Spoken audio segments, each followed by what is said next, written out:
చెప్తున్న ఇక్కడ వచ్చారు మీరు ప్రతిసారి ఇక్కడ రావడం జరుగుతుంది. మరి ఇప్పటికీ నేను ఇక్కడ చూడబట్టి 3-4 సార్లు మిమ్మల్ని చూశాను. మరి ఇప్పటికైనా పరిష్కారం అయిందా లేదా మీరు వచ్చిన కేసు? మేము హైదరాబాద్ జిల్లా శిశువిహార్లో పనిచేసే ఆయమ్మలకు 4 నెలల జీతాలు ఇవ్వాలని చెప్పేసి ఈ ప్రజాపాలనకి ఇది 3వసారి రావడం జరిగింది. ఈ 3 సార్లు వచ్చినా కానీ ఇప్పుడు మాకు అనిపించింది ఏంటంటే ఎందుకు వచ్చాం, మా చెప్పులు అరిగిపోతున్నాయి తప్పితే జీతాలు వచ్చేటువంటి పరిస్థితి అయితే లేదు. మా చేతిలో కూడా ఏం లేదు, బడ్జెట్ లేదని చెప్పేసి ప్రజాపాలనలో ఉన్నటువంటి అధికారులు కూడా అంటున్నారు. మేము పైన సెక్రటరియట్లో చెప్తాము, మీ సమస్య పరిష్కారం కావచ్చు, మా ప్రయత్నం మేము చేస్తాం అంటున్నారు తప్పితే మేము చేస్తాం అనేటువంటి అనట్లేదు. అంటే 4 నెలల నుంచి జీతాలు ఇవ్వకపోతే మరి ఆయమ్మల పరిస్థితి ఏంది, వాళ్ళ జీవన శైలి ఏ విధంగా కొనసాగుతుంది, మరి వాళ్ళు ఎట్లా ఉంటున్నారు? ఇప్పుడు 4 నెలలుగా జీతాలు ఇవ్వక ఆయమ్మలు తీవ్రమైనటువంటి ఆందోళనకు గురవుతూ ఉన్నారు.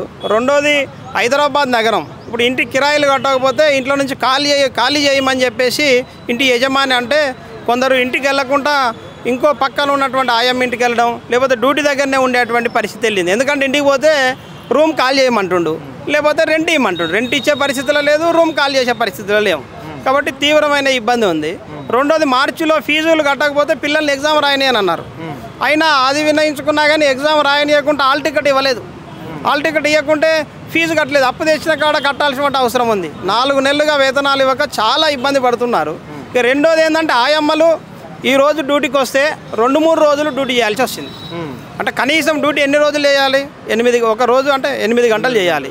16 గంటలు 24 గంటలు కాదు, 3 రోజులకే 72 గంటలు అవుతుంది. అయినా కానీ మళ్ళీ మేము వెళ్తామంటే వెళ్ళనిచ్చేటువంటి పరిస్థితి లేదు. ఆరోగ్యం బాగలేక ఈ రంగా కుమారి అనారోగ్యం 5 రోజులు డ్యూటీ చేసింది. శిశువిహార్ని 5 రోజులు నిర్బంధం చాకరీ చేస్తే ఆమెకు బీపీ షుగర్ పెరిగి ఈ ఈఎస్ఐ హాస్పిటల్ వెళ్ళింది. ఈఎస్ఐ హాస్పిటల్లో ఆమె కష్టం అమ్మ ఇంటికి తీసుకుపోండి అని చెప్తున్నారు. అంటే శిశువిహార్ అధికారుల నిర్లక్ష్యం వల్ల ఆయమ్మలు చావు బతుకుల్లో ఉన్నటువంటి పరిస్థితి. ప్రభుత్వంలో ఎట్లా ఉండన్న మరి ఇలా వేతనాలు ఇప్పుడు ఎట్లా ఉన్నాయి? గత ప్రభుత్వం నెల సాలరీలు ఇచ్చేది. ప్రతి నెల 10వ తారీఖు 20వ తారీఖు లోపు ఏ నెల సాలరీ ఆ నెల ఇచ్చేది. ఈ ప్రభుత్వం వచ్చిన తర్వాతనే 2024లో ఇన్స్టాల్మెంట్లకి ఇచ్చారు. 2 నెలలకు ఇచ్చారు. 2025కి వచ్చేసరికి 4 నెలలకు ఒకసారి ఇచ్చినా మంచిదే అనుకుంటున్నాం ఇప్పుడు. కానీ 4 నెలలకు కూడా ఇచ్చే పరిస్థితి ఇక్కడ కనిపించట్లేదు. ఎందుకన్నా రాష్ట్ర ప్రభుత్వం దగ్గర బడ్జెట్ లేదు అని చెప్పేసి ముఖ్యమంత్రి అంటున్నాడు కదా, కొన్ని రోజులు ఒప్పుకో పట్టచ్చు. ఇప్పుడు రాష్ట్ర ప్రభుత్వం దగ్గర బడ్జెట్ లేదంటే బడ్జెట్ ఉంది, మరి బడ్జెట్ ఎందుకు లేదు? అంటే బడ్జెట్ లేదని ఆయనకు తెలియదా? బడ్జెట్ ఉంది కానీ బడ్జెట్ అంతా పక్కకి మళ్ళీపోతుంది. ఇప్పుడు అందాల పోటీలని లేకపోతే మిగతా అంటే పారిశ్రామిక రంగాలకు సంబంధించి లేకపోతే బ్రిడ్జిలు కట్టనికో ఈ వాళ్ళ కమిషన్లు వచ్చేవాడికి పోతుంది. మెయిన్ ఏంటంటే కమిషన్లు వచ్చేవాడికి బడ్జెట్ కేటాయిస్తారు. కార్మికుల జీతాలు లేదా మిగతా వాటి కమిషన్ రావడానికి బడ్జెట్ రిలీజ్ చేయట్లేదు. అంటే ఇక్కడ ప్రజాప్రభుత్వంలో ఇంద్రమ్మ రాజ్యంలో ప్రజలకు ఎలాంటి ఇబ్బంది ఉండదు, ఇది ప్రజాప్రభుత్వం అని చెప్పేసి ముఖ్యమంత్రి అంటున్నాడు. మరి ప్రజలు ఇన్ని కష్టాలు పడుతున్నారంట ఆయనకు తెలుసా? ఇప్పుడు వాళ్ళకి అన్నీ తెలుసు, నటిస్తూ ఉన్నారు. వాళ్ళు ప్రజాపాలనలో ప్రజల కోసం చేయట్లే, పెట్టుబడిదారుల కోసం చేస్తున్నారు. ఇప్పుడు ఇందిరమ్మ పాలన అంటే ఈ నిర్బంధ రాజ్యమే తప్పితే వేరే ఏమీ లేదు. ఇప్పుడు జీతాలు ఇవ్వమంటే 4 నెలల నుంచి ఇవ్వట్లేదు, మేము పని చేసి అడుక్కుంటున్నారు. ఇది చాలా దుర్మార్గమైనటువంటి పరిస్థితి. ఇందిరమ్మ రాజ్యంలో ఎట్లా నిర్బంధం ఉందో ఆ విధంగానే ఉంది. ఇందిరమ్మ పాలన చాలా గొప్పగా ఉందని ఇప్పుడు చెప్తా ఉన్నారు, కానీ అప్పుడు చాలా నిర్బంధం ఉంది. ఎమర్జెన్సీ వచ్చింది, ఎమర్జెన్సీ పాలన ఇప్పుడు ఉంది. రాష్ట్రంలో ఎమర్జెన్సీ పాలన జీతాలు అడిగితే ఇప్పుడు ఇక్కడికి వచ్చి మేము అడిగితే వీళ్ళని బెదిరించే పరిస్థితి ఉంది. అధికారులు 4 నెలల నుంచి జీతాలు ఇయ్యరు. అడిగితేనేమో మా దగ్గర ఏం లేదు, మీరు పని చేయండి అంటారు. పని చేయకపోతే మీరు ఉద్యోగం నుంచి రాకండి అని చెప్తా ఉన్నారు. తీవ్రమైన ఇబ్బందిలో ఉంది కాంగ్రెస్ ప్రభుత్వం. ప్రజాపాలన కాదు, దుర్మార్గంగా ప్రజలను అణిచివేసే విధంగా వీళ్ళు వ్యవహరిస్తూ ఉన్నారు. ఎవరన్నా మాట్లాడితే వాళ్ళని ఉద్యోగాల నుంచి తీసేయాలి, లేకపోతే కేసులు పెట్టాలన్నా, జైల్లో పెట్టాలన్నా, వాళ్ళకు వ్యతిరేకంగా మాట్లాడకుండా చేస్తూ ఉన్నారు. చెప్పండి అమ్మా. రోజు మేము కళ్యాణి సార్, శిశువిహార్ డిపార్ట్మెంట్, మరి చిన్నపిల్లల్ని చూస్తాం మేము అక్కడ చాలా ఇబ్బందులు పాలవుతున్నాం సార్. మాకు 4 నెలల నుంచి శాలరీలు రావట్లేదు. మేము ఈ ప్రజాపాలనకు 3 సార్లు వచ్చి విన్నపం చేసుకున్నాము. మేడంను కూడా కలిసినాము.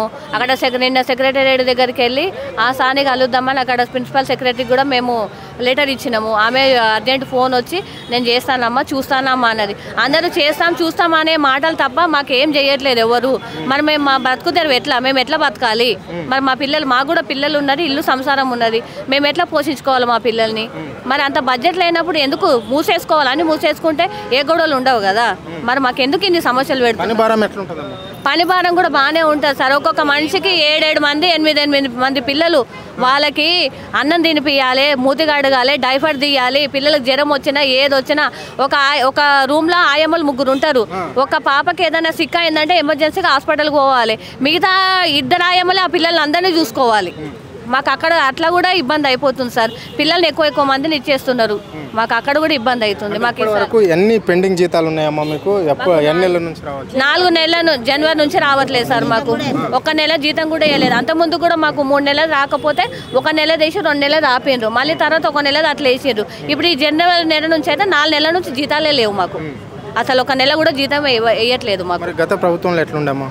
గత ప్రభుత్వంలో మాకు ఏ నెలకు ఆ నెల శాలరీ వచ్చింది సార్. కొంచెం అటో ఇటో డేట్లు చేంజ్ అయినా సరే కానీ మాకు శాలరీలు మాత్రం వచ్చినాయి. కానీ ఈ ప్రభుత్వం వచ్చిన తర్వాత, ఈ రేవంత్ రెడ్డి వచ్చిన తర్వాత మాత్రం అసలు మాకు ఏమీ బాగలేదు, మాకు జీతాలే రావట్లేదు. అసలు ఈ రేవంత్ రెడ్డి అసలు వచ్చేసారి అసలు నెగ్గొద్దు, అసలు ఆయన సీఎం సీట్ మీదనే కూర్చోవద్దు అసలు. ఎందుకమ్మా? ప్రజాప్రభుత్వం కదా ఇది. ఏం ప్రజాప్రభుత్వం సార్? ఏం చేస్తుండు ప్రజలకు? ఆయన ఏం చేస్తున్నాడు? ఏం గ్యారంటీలు? ఆయన గ్యారంటీలు ఇచ్చి నిలుపుకుంటున్నాడు. 6 గ్యారంటీలు ఏమి ఇచ్చిండు? ఒక బస్ పాస్ ఫ్రీ పెట్టాడు, అలా కొట్టుకొని 100 మంది బస్ పాస్ ఫ్రీ పెట్టాడు మాకు. ఆడోళ్ళు డ్రైవర్లకు ఆడికెళ్ళి, కండక్టర్లకు ఆడికెళ్ళి, ఆడోళ్ళకు రెస్పెక్ట్ లేదు. ఏ పోమ్మా పో, లేవమ్మా లేవు, ఏంది ఇదా మర్యాద మాకు? ఎందుకు ఈ మర్యాద మాకు? వద్దే వద్దు. బస్ పాస్లు ఎందుకు పెట్టండి? బస్ పాసులు తీసుకుంటాం, డ్యూటీలకు పోయేటోళ్ళం మేము. ఈ వద్దే వద్దు మాకు అసలు, ఈ ఫ్రీ బస్ వద్దే వద్దు మాకు అసలు. ఈ ఫ్రీ బస్ పెట్టడం వల్ల మమ్మల్ని ఎంతమంది తిడుతున్నారు తెలుసా అసలు. 6 గ్యారంటీలలో ఒక ఫ్రీ బస్ తప్ప మాకు ఏం రాలేదు సార్. ఇల్లు అన్నారు మాకు. ఇప్పుడు మాకు ఈ శిశువారి డిపార్ట్మెంట్ వాళ్ళు అందరూ ఆడవాళ్ళు, భర్త లేని వాళ్ళు, ఒంటరి మహిళలు, కొడుకులు కోడళ్ళు చూడని వాళ్ళు, ముసలోళ్ళు, 20 ఏళ్ళు 30 ఏళ్ళు చేసిన వాళ్ళు కూడా ఇళ్ళనే ఉన్నారు. వాళ్ళు కూడా ఇబ్బంది పడుతున్నారు. ఇల్లు కిరాయిలు కట్టలేక ఈ హైదరాబాద్లో బతకాలంటే మినిమం 7,000 6,000 కిరాయి. అట్లా ఇల్లు కిరాయిలు కట్టలేక మేము ఈ 4 నెలల నుంచి సామాన్లు బయట పడేస్తారు అని అంటే కాలేళ్ళు మొక్కుకుంటా మేము ఇల్లుగల్లలతో నేను మాటలు పడుకుంటా మేము బతుకుతున్నాం అట్లా. మరి మా సమస్యలు తీర్చాలన్నప్పుడు మాకు డబుల్ బెడ్రూమ్ ఇల్లు ఇచ్చిండా? ఏమిచ్చిండు? మరి ఎన్నిసార్లు అప్లికేషన్ పెట్టుకున్నా కూడా ఇప్పటివరకు మాకు ఇల్లు రాలేదు. అందరికి బిల్డింగ్లు ఉన్న వాళ్ళకు, గవర్నమెంట్ జాబ్లు ఉన్న వాళ్ళకి ఇల్లు ఇచ్చిండు. ఏం చూసి ఇచ్చిండు వాళ్ళకి? మరి మాట్లాడే వాళ్ళని ఎందుకు బతకనిస్తలేడు? వాడు రావద్దు, రేవంత్ రెడ్డి గారు అసలు రావద్దు, సీఎం కూర్చుని నుంచి దిగిపోవాలి వాడు అసలు. చెప్పినా సార్, నేను ఇందాక చెప్పాను సార్. చెప్పమనండి. నేను శిశువార్లో చేస్తాను sir. State home, Ameerpet state హోమ్లో డ్యూటీ చేస్తాను. నా పేరు నాగమణి. మేము అనాథ పిల్లలను చూస్తాము, చిన్న పిల్లలను చూస్తాం సార్. ఒక్కొక్కరము 8-9 మందిని చూడాలా. చాలా మాకు ఇబ్బందులు అవుతున్నాయి జీతాలు లేక. మా ఆరోగ్యాలు పాడైనా కానీ మమ్మల్ని బయటకు వదులుతలేరు. కనీసం 10 రూపాయలు ట్యాబ్లెట్ తెచ్చుకోవాలన్నా కానీ మా దగ్గర డబ్బులు లేకుండా ఉన్నాయి సార్.